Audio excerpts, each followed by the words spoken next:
రాష్ట్రంలో ఏ ముఖ్యమంత్రి ఈ ఫిషరీస్ సెక్టార్ని అభివృద్ధి చేయడానికి గతంలో ఏ ముఖ్యమంత్రి పెట్టలేని ప్రత్యేకమైన దృష్టిని మన ముఖ్యమంత్రి వైఎస్ జగన్మోహన్ రెడ్డి గారి దృష్టి పెట్టి మరి ఈ సమస్యను పరిష్కారం చేయటమే కాకుండా ఈ సెక్టార్ని అదేవిధంగా ఆక్వా రంగ సెక్టార్ని పూర్తిగా బలోపేతం చేయాలనే ఆలోచనతో ఒక ప్రత్యేక దృష్టి సారించిన పరిస్థితి ఉంది.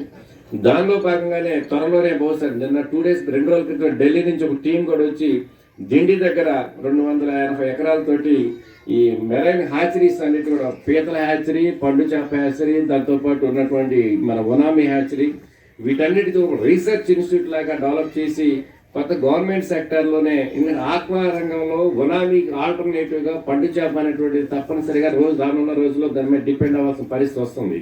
ఈ క్రమంలో మరి పండు చేప సీడ్ అనేటువంటి మన ప్రాంతంలో ఎక్కడా లేదు. ఒక పండు చేప ఎవరైనా ఒక ఎకరంలో సీడ్ కావాలంటే పాండిచ్చేరి వెళ్ళాలి.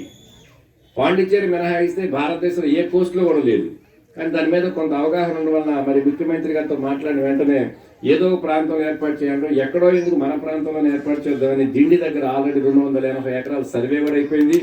నిన్ననే మొన్న సెంట్రల్ గవర్నమెంట్ నుంచి ఢిల్లీ నుంచి టీం కూడా వచ్చి అంతా విజిట్ చేసి కొత్తపాలెం ఏరియాలో రైతుల యొక్క అభిప్రాయాలు కూడా తీసుకుని ఈ ఏరియా చాలా బాగుందని చెప్పేసి చెప్పడం కూడా జరిగింది. అంటే ఏంటంటే రానున్న రోజుల్లో ఈ రంగానికి ఇంకా మంచి భవిష్యత్తు ఉంటుందని చెప్పేదానికి ఇది ఒక చిన్న ఉదాహరణ. ఇప్పటికే దాని మీద 33 కోట్ల రూపాయలు శాంక్షన్ చేయడం కూడా జరిగింది. ఈ విధంగా ఈ అన్నిటి కూడా చూసుకోవడంతో పాటుగానే ఒక మెరైన్ యూనివర్సిటీని కూడా ఏర్పాటు చేయాలనే ఆలోచనతో అప్పటి ముఖ్యమంత్రి గారు నోటీస్ తీసుకెళ్ళటం, మరి సెంట్రల్ ప్లేస్గా పశ్చిమ గోదావరి జిల్లా భీమవరం దగ్గర ఏర్పాటు చేయాలని చెప్పేసి నర్సాపురం దగ్గర ఏర్పాటు చేయడం కూడా నిర్ణయం తీసుకోవడం జరిగింది.